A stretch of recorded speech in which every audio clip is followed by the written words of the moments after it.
Hola, muy buenas noches. Bienvenidos a la 2 de Televisión Española, al programa Qué grande es el cine, para ver, bueno, no sabría decir exactamente muy bien lo que vamos a ver a continuación, porque realmente no creo que sea una película.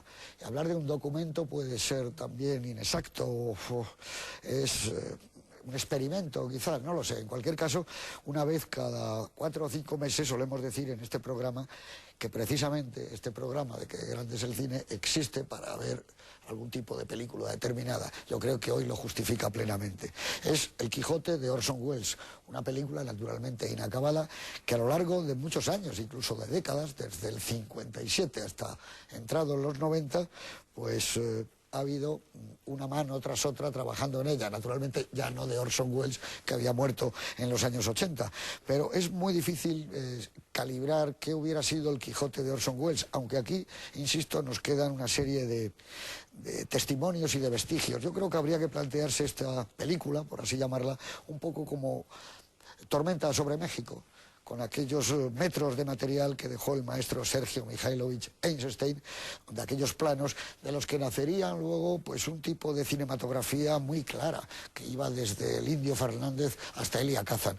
Aquí estamos ante la sensación de que cuando hay algo realmente mágico es indudablemente un acierto total de Orson Welles. Esos cielos a lo Kurosawa, rodados en México, pero como la película está rodada en México, en España, todo es muy complicado. Yo creo que hay que dejarse ver como si uno estuviera en una sala de proyección y dijeran, este metraje ha venido de Orson Welles, vamos a verlo, qué se puede hacer con él, o no se puede hacer nada, solo ver un poco la idea que tenía Orson Welles de la obra capital de la literatura nuestra, que es el Quijote de Don Miguel de Cervantes. Quizá lo que quiso hacer Orson Welles es un poco lo que pretendió hacer Orson Welles, es lo que había hecho varias veces con Shakespeare, dar una versión muy personal de uno de los grandes libros, o quizá de la primera novela de nuestra literatura.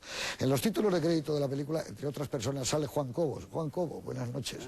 Yo creo que luego vas a tener tiempo, naturalmente, en el coloquio, de explicarnos y aclararnos todos los pormenores de esta película. Pero antes convendría que nos dijeras qué es lo que vamos a ver exactamente, qué es El Quijote de Orson Welles. Bueno, El Quijote de Orson Welles, como tú has dicho, es una mezcolanza de cosas nacidas de su propia trayectoria.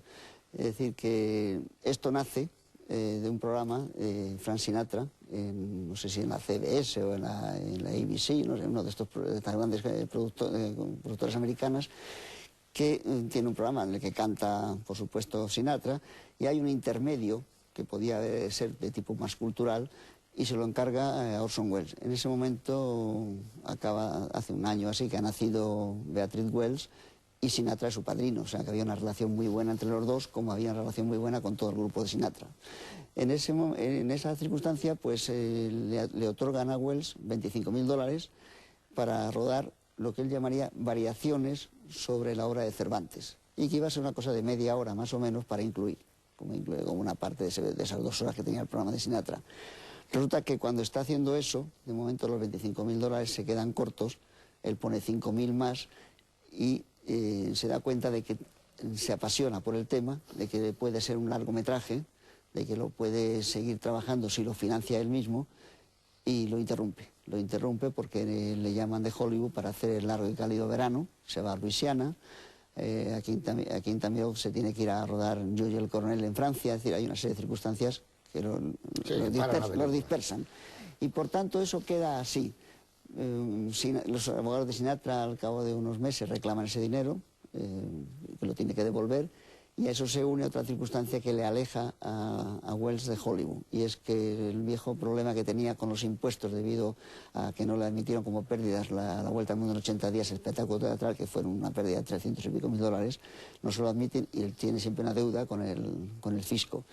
Si sigue trabajando en América, todo lo que haga le será retenido. Entonces decide venirse a volver a Europa, y desde Europa tratar de conseguir dinero para terminar esa película. Tanto es así que el año 60 61, estando ya en Roma, trata de volver de retomar la película, y trae a Quinta Miró y a Francisco Reiguera, se los trae para hacer en escenarios italianos, que ya explica muy bien en un libro que yo recogí para la Filmoteca, se llama Orson Welles, España como sesión. Ahí trata de buscar los equivalentes más posibles, más parecidos a lo que puede ser España, para dar una serie de aventuras más y seguir con esa película. Ese asunto también se interrumpe porque él tiene que irse a hacer una película en Hong Kong, Cerrito Hong Kong, que no sé cómo se llama aquí, una película con Kurt Jürgens, y ahí se enreda en unos documentales sobre Macao y sobre Hong Kong. Y a la vuelta la televisión italiana los ve y les gusta mucho y dice que por qué no los edita para Italia. Y entonces se le ocurre una idea estupenda que es proponerle, como él es un apasionado de España, le propone a la RAI venir a España y hacer en la tierra de Don Quijote 9 documentales que él va a producir, dirigir y a narrar. Incluso, dice yo, en los diálogos con los españoles hablará en español, será traducido o será con subtítulos después en Italia. Con la condición de que eso sea para el mundo entero, quedará a mí, eso sea eternamente para la RAI, pero para el mundo entero me quedo los derechos de la habla inglesa y tal. Eso sí, lo vas a contar sí, luego claro. minuciosamente. Pero Sí. ¿qué crees tú que era el Quijote de Orson Welles? Lo que él quería hacer. ¿Quería realmente hacer un Shakespeare? No, quería hacer un Quijote. Yo, cuando esta película estuvo a punto de terminarse en España, yo traduje el guión para presentarlo como era obligatorio en censura. Y yo lo que hice fue buscar siempre en Cervantes los textos de los diálogos. Y todo estaba cambiado de sitio como en Shakespeare, pero estaba todo en Cervantes, el 90% de las frases estaban en Cervantes. Eso iba a ser motivo de una puesta en práctica de la película, aquí en España, con nacionalidad española, y con un prólogo, para el cual contacté con Molero y con Vicuña para que lo produjesen, y dijeron que sí, en principio. Iba a ser un baile de máscaras muy grande que iba a iniciar la película con un nuevo comienzo, porque el comienzo de México era con una niña a la que Orson Welles en persona le contaba parte del Quijote. Y ese baile de máscaras eran todos personajes, grandes personajes de la literatura. O sea, Peter Pan, Alicia, Don Juan, todos los personajes grandes de la literatura, menos, todos son ficticios, solamente son reales Don Quijote y Sancho. Y de esa fiesta salían e iniciaban las aventuras que ya tenían firmadas, pero que había ya como 70 minutos montados auténticos, que no tenían las inserciones que hay luego aquí en esta película. Eso era puramente Don Quijote. Bueno, pues vamos a ver si nos aclaramos. Clara Sánchez, buenas noches. Buenas noches. ¿A ti qué te parece este material? Primero me sobrecoge que tardase como 25 años, ¿no? En no terminarla. Eso ya produce un cierto vértigo. Pero para mí el interés que entraña, y claro, es una película donde tampoco está todo el material que él rodó, falta mucho y claro, hubiese sido quizá de otra manera, pero para mí el principal interés en que yo me lo tomo como un testimonio poético, como la actitud de Orson Welles ante el arte. Yo como novelista, por ejemplo, sé perfectamente lo que cuesta terminar algo, ponerle el fin, decir, se acabó. Sencillamente porque sé que dentro de un año lo que estoy escribiendo ahora lo escribiría de otra manera. Entonces, quizá él era tan consciente, nos quiso dejar ese testimonio de que la obra de arte no se termina nunca y que lo que está haciendo constantemente un director de cine, un escritor, un pintor, es ir perfilando eso que quiere decir, ir dándole forma.